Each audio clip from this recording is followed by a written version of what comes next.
There is a castle on a Leicestershire ridge above the Vale of Belvoir, where, in the winter of 1618, a woman named Joan Flower was arrested for the murders by witchcraft of the 2 young sons of the 6th Earl of Rutland. She was taken under armed guard along the road to Lincoln for trial. On the second night of the journey, in a small wayside inn, she asked her jailers for a piece of bread. They gave it to her. She held it up. She said, by the contemporary record of the justice of the peace, who escorted her, that if she were truly a witch, the blessed bread of Christ would not pass her lips. She bit into the bread. She choked. She was dead within an hour. Her 2 daughters, Margaret and Philippa Flower, reached Lincoln. They were tried before the Lent Assizes on the 11th of March, 1619.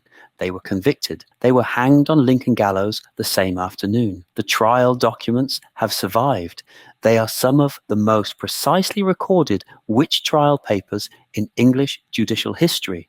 But the most extraordinary detail of the Belvoir witchcraft trial of 1619 was not the deaths of the Flower sisters. It was who benefited: the 6th Earl of Rutland's 2 young sons, Henry, heir to the earldom, who had died in 1613, and Francis, the 2nd son who succeeded as heir and who died in March 1620, were the only obstacles between the earldom's enormous inheritance and the rest of the Manners family. With both Manners boys dead, the Rutland heiress was now the Earl's only surviving daughter, Catherine. On the 16th of May, 1620, 2 months after Francis Manners' death, Catherine Manners married the most powerful favourite of King James I. She married George Villiers, Duke of Buckingham. The Duke had spent the previous 2 years quietly facilitating the prosecution of the Flower sisters. Belvoir Castle covers 4 acres of built footprint. Its grounds run to 15,000 acres of Leicestershire farmland. It has been the seat of the Manners family, the Earls and Dukes of Rutland, since 1508. The present building is the 3rd castle to occupy the site. A medieval Norman castle built in 1067, destroyed in 1464, rebuilt as a Tudor Great House in 1528, destroyed in a 1799 fire, and rebuilt in its present Gothic Revival form between 1801 and 1832 by the architect James Wyatt and his successors. It contains some of the finest English Regency interiors surviving. It is used today as a primary filming location for the Netflix series Bridgerton, and it has been, since 1619, the most famous English witchcraft trial site whose victims have never been formally exonerated. They photograph the castle's south facade from the Bridgerton famous driveway. They walk the statue gardens. They pause in the Regent's Gallery beneath the Holbein portraits. They buy souvenirs in the converted estate shop. But almost none of them ask the question the Flower sisters' presence in the kitchens of Belvoir between 1612 and 1613 seems to insist upon. Were they witches? The historical consensus since the work of the historian Tracy Borman in 2013 is that they were not. They were 3 local women from the village of Bottesford, employed for a brief period in the Belvoir kitchens, dismissed in 1613 on accusations of theft, and selected 5 years later as the convenient scapegoats for the deaths of 2 aristocratic heirs whose removal benefited the political ambitions of a man who would, 18 months later, be the most powerful subject in the Kingdom of England. The Flower sisters had no defence. They had no counsel. They were tried under the 1604 Witchcraft Act of King James I, a statute under which the accused was presumed guilty, unless they could prove their innocence through ordeal. They could not. They were hanged. On this channel, we tell the story of every great English house through the names the official guidebook forgot. Belvoir Castle is the most bewitched English country house surviving. It is also the story of the kitchen maids in the Belvoir kitchens. Between 1610 and 1613, the village midwife who had brought Joan Flower's daughters into the world, and the Lincoln jailer who handed the rope to the executioner on the afternoon of the 11th of March, 1619. If you find these deep investigations into Britain's great houses and the hidden lives within them worth your time, please subscribe to this channel. Leave a comment telling me which estate or hidden history we should investigate next and help these stories reach the audience they deserve. It begins with a Norman keep and a contested earldom. The original Belvoir Castle was a Norman keep raised in 1067 by Robert de Todeni, the standard-bearer to William the Conqueror at Hastings the year before. The name Belvoir, pronounced beaver, was given to the site by the de Todeni family in homage to the spectacular view it commanded across what was then a marshy Leicestershire valley. The keep was held by the Albini family through the 12th century and then by the de Ros family from 1247. The first castle was destroyed during the Wars of the Roses in or around 1464. After the death of Thomas de Ros, 9th Baron de Ros, on the Yorkist scaffold, the estate was forfeit to the crown. It was granted by King Edward IV to William Lord Hastings, who was himself beheaded by Richard III in 1483. The estate was returned to the de Ros family by Henry VII in 1485. The de Ros line ended in 1508 with the death of Edmund Lord de Ros without male heirs, and the estate passed by marriage to the Manners family. The Manners would hold Belvoir for the next 5 centuries. The second castle, built by Thomas Manners, 1st Earl of Rutland between 1528 and 1555, was a Tudor great house of moderate ambition. It survived the Reformation and the Civil War. It was the seat of the family through the late 16th and 17th centuries, which is the period that concerns the Flower sisters. The 6th Earl of Rutland, Francis Manners, succeeded to the title in 1612 at the age of 34. He inherited an enormous fortune. He inherited a young second wife, Cecily Hungerford, who had borne him no children, but who was a competent and pious household manager.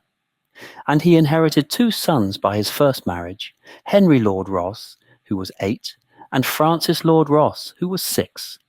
Francis Lord Ross was the second son, but by the standards of 17th century English aristocratic medicine, neither boy was robust. Henry Lord Ross, the elder son, died at Belvoir Castle in September 1613, aged 9, of what the household physician's account described as a wasting fever, consequent upon convulsions. He had been ill for approximately 5 weeks. Cause of death was not, in 1613, recorded as anything other than natural illness. The boy was buried in the family chapel at Bottesford.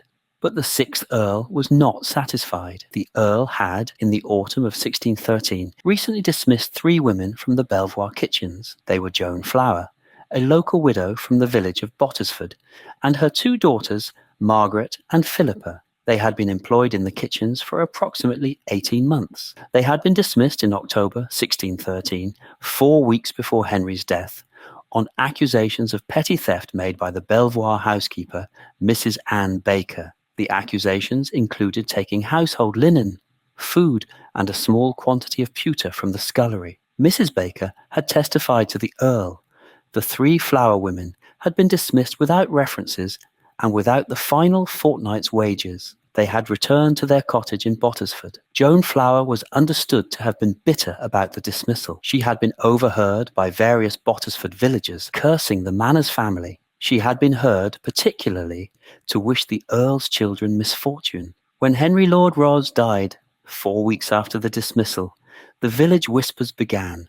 The whispers did not become a prosecution until 5 years later. Between 1613 and 1618, Francis Lord Ross, the surviving Manners son, was repeatedly ill. He suffered, by the household physician's record, multiple bouts of what was described in the period as the falling sickness, and what is now understood to be epilepsy. He had at least 8 major seizures between 1613 and 1618. He was a frail, sickly, intermittently bedridden child. The Earl became, through the years 1614 to 1618, increasingly convinced that his only surviving son and heir was being killed by witchcraft. The agent the Earl turned to was George Villiers. George Villiers, future Duke of Buckingham, was 26 years old in 1618. He had been the personal favourite of King James I since 1614. He had been created Earl of Buckingham in January 1617 and Marquess of Buckingham in January 1618. He was, in plain political terms, the most powerful subject in the kingdom. He was also, in plain political terms, a Leicestershire native. His family seat was at Brooksby, 15 miles from Belvoir, and he had known the Manners family since boyhood. The Earl of Rutland had a daughter. Her name was Catherine. She was the Earl's only surviving child by his first marriage.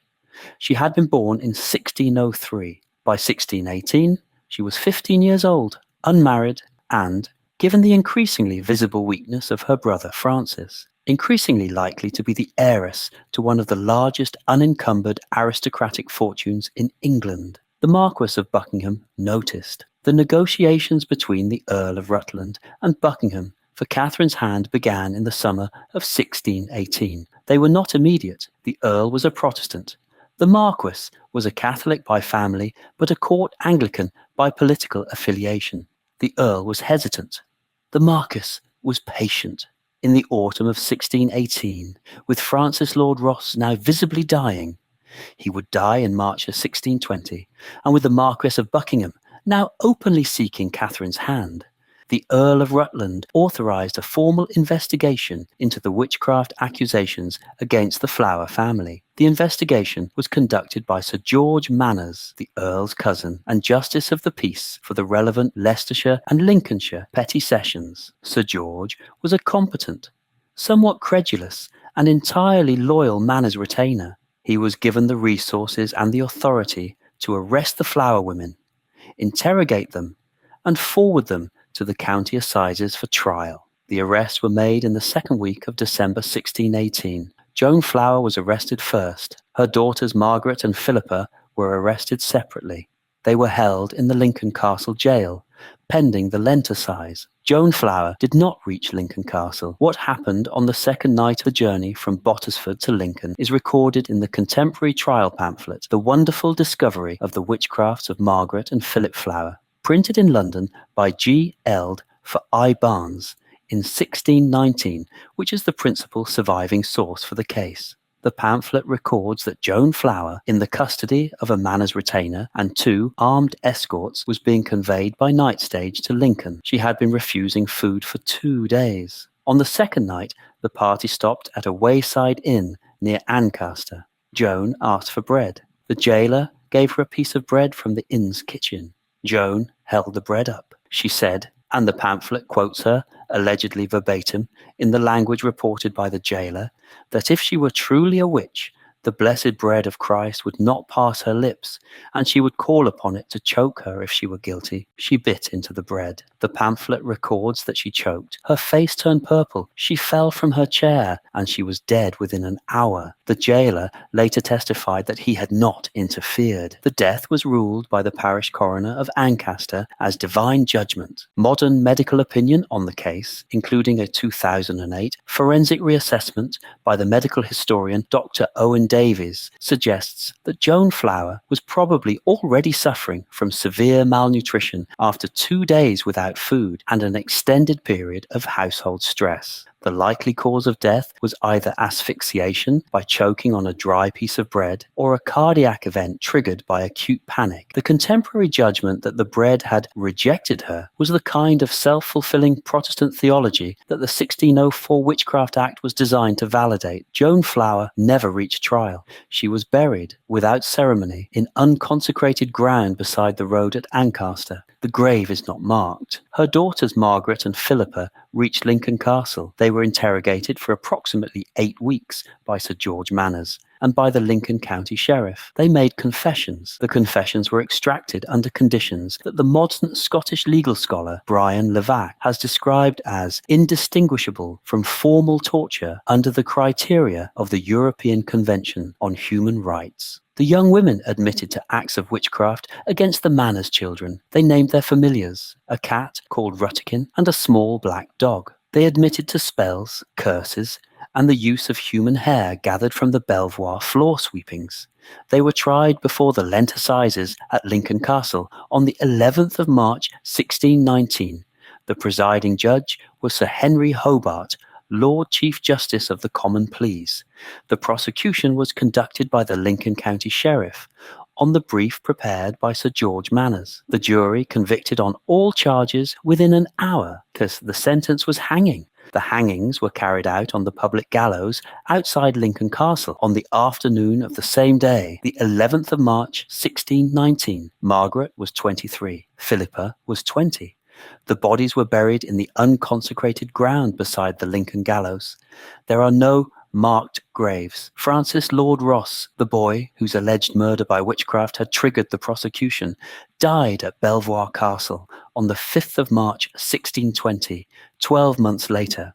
He was 12 years old. The household physician's record gives the cause of death as an apoplexy in the 8th day of a falling sickness fit. The modern medical reading is that he died of a status epilepticus, the same condition that killed Prince John, the youngest son of King George V, at Sandringham 3 centuries later. The death is, in modern terms, a natural consequence of severe untreated pediatric epilepsy. It is not, by any modern reading, attributable to witchcraft. But with Francis Manners now dead, the Rutland heiress was the Earl's daughter, Catherine. Catherine Manners married George Villiers, Duke of Buckingham, on the 16th of May, 1620, 6 weeks after her brother's death. She brought with her the Manners inheritance, the prospect of the Rutland earldom, and approximately £200,000 in cash and Leicestershire land. Villiers became, through the marriage, one of the richest men in England. He was assassinated by John Felton at Portsmouth on the 23rd of August, 1628. Catherine outlived him by 20 years. She converted formally to Catholicism in 1633. The Manners line continued through Catherine's father's brother. The Earldom of Rutland was elevated to the Dukedom of Rutland in 1703. The dukedom remains in the Manners family today. The 11th Duke of Rutland, David Charles Robert Manners, is the present owner of Belvoir Castle. But the castle that astonishes every Bridgerton viewer was not built by the Earls and Dukes of Rutland, whose initials are over its gate. Their presence at Belvoir is documented, recorded in ink on paper in the Manners family papers, in the parish registers of Bottesford, and in the Lincolnshire Quarter Sessions records, all held at the Belvoir Castle Archive and at the Lincolnshire Record Office. Their stories are not. There was a Belvoir housekeeper called Anne Baker, who served the 6th Earl of Rutland between 1605 and 1620, and whose testimony in October 1613 that the Flower women had stolen household linen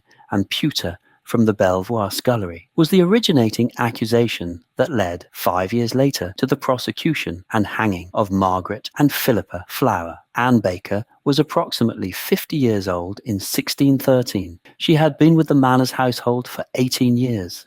She was paid £4 a year and a livery dress every Christmas. She died at Belvoir in 1623, aged 60. She is buried in the parish churchyard at Bottesford. Her grave is unmarked. There was a village midwife called Marjorie Wright, who had brought Margaret Flower into the world in 1596, and Philippa Flower into the world in 1599. She had known the Flower sisters since their birth. She testified on their behalf at the 1619 Lent Assizes in approximately the only defence side testimony recorded in the trial. She said the sisters were honest and pious in their childhood, and known to me as no witches, but as poor women. Her testimony was disregarded. She returned to Bottesford after the hangings. She died in 1631, aged 74. Her grave is in the same churchyard as Anne Baker's. Her grave is also unmarked. The two women may be buried within 100 yards of each other. There was a Lincoln Castle jailer called William Stainton who handed the executioner the rope on the afternoon of the 11th of March, 1619, and who was paid 1 shilling extra for the day's work. He had been a Lincoln Castle jailer for 31 years. He retired in 1624. He died in 1638. He is buried at the parish church of St. Mary in Lincoln. His grave is unmarked. They appear in the records as footnotes, a name beside a sum, an accusation, a defence testimony that was disregarded, a rope handed over for 1 shilling. They vanish into the silence that swallows everyone in a great house who is not a member of the family that owns it. We do not know their faces. We do not know how Anne Baker viewed the consequence of her October 1613 accusation when she watched Margaret and Philippa Flower hanged in March 1619. We do not know how Marjorie Wright walked back to her cottage at Bottesford after the verdict went against her. We know only that they were there, that the castle they served, or fought for, or died for, is still standing, and that their names survive because the Manners family papers and the Lincolnshire Quarter Sessions records were kept, and nobody threw them away. The Manners family acquired a duchy. The Flower sisters were hanged. The estate absorbed both. Stand at the Bridgerton driveway approach to Belvoir on a November afternoon. Stand at the long driveway with the Gothic Revival silhouette of Belvoir Castle rising against the Leicestershire skyline and the rooks circling the South Towers, and you see what every Bridgerton viewer has seen for 3 seasons: a postcard English country castle in pale Lincolnshire stone set in 15,000 acres of farmland. But look closer and the picture complicates. The castle is not medieval. It is 1801 to 1832. The medieval Norman keep was destroyed in 1464. The Tudor Great House was destroyed in 1799 by fire. The present castle is the 3rd building on the site, designed in Gothic Revival style by James Wyatt and his successors during the Regency period. The Bridgerton driveway is largely an Edwardian formal approach. The whole estate is a curated memory of 5 centuries of Manners family occupation, in which the most consequential single decade, 1613 to 1623, produced a witchcraft prosecution that hanged 2 young women for a child's natural epilepsy in order to clear the inheritance for a royal favourite's marriage. Belvoir is not one castle. It is the record, in Gothic Revival, Ashlar and Tudor foundation, of what the English aristocracy could do when it needed to clear an inheritance line. Francis Manners wanted to know why his sons were dying. He convinced himself the answer was witchcraft. The Marquess of Buckingham needed Catherine Manners to be the heiress of the Rutland fortune. The Flower sisters provided the convenient mechanism. The 1604 Witchcraft Act provided the legal cover. Sir George Manners provided the prosecutorial competence. Sir Henry Hobart provided the judicial endorsement. The Lincoln gallows provided the killing. 18 months later, George Villiers was the husband of the new Rutland heiress. The estate gave them all what they asked of it, in the careful, expensive, neutral manner of an English aristocratic seat accustomed to absorbing the political ambitions of its owners. The estate always gives. That is its genius, and that is its cost, because what Belvoir has also always preserved, in its Manners family papers and its Bottesford parish registers and its Lincolnshire Quarter Sessions records, is the names of the Anne Bakers and the Marjorie Wrights and the William Stayntons. The Manners family is buried under brass in the chapel at Bottesford. Margaret and Philippa Flower are in unmarked ground beside the Lincoln gallows. They have never been formally exonerated. Belvoir Castle asks the same question that all great houses ask, but with a particularly Leicestershire sharpness that no other English country house quite matches. Who does a castle belong to? The Norman knight who raised the first keep in 1067, the Manners family who have held it for 5 centuries, the Earl who convinced himself his sons were dying of witchcraft, the royal favourite who married the heiress 2 months after the second son's death, the Flower sisters whose only confirmed crime was the theft of household linen and pewter from the kitchen they had served, the Bridgerton production company that pays the Manners family a substantial location fee each season, or the Vale itself, the Leicestershire farmland the Norman castle was raised to dominate. That was here before any Manners had a title, and will be there long after the last Bridgerton episode has been streamed. Belvoir does not answer. The castle never answers. It simply stands, Gothic Revival Ashlar, on a Leicestershire ridge, and lets you decide. And in the Bottesford parish church, in a side chapel of the Manners family monuments, there is a stone tablet erected by Francis Manners, 6th Earl of Rutland, in or around 1620, commemorating his 2 dead sons. The inscription, in Latin, names Henry and Francis. It records their dates of death, and it states, in a single appended sentence at the foot of the tablet that the boys died by wicked practice and sorcery. The reference is to the Flower sisters. The inscription has never been altered. It is the only English aristocratic monument that names witchcraft as the cause of an heir's death. It is still there. They are still down there. They always will be. If this story moved you, challenged you, or made you see a building differently, please like this video, subscribe to the channel, and leave a comment telling me which castle, estate, or hidden history we should investigate next. There are hundreds of these stories waiting to be told, and every one of them is hiding something beneath the surface.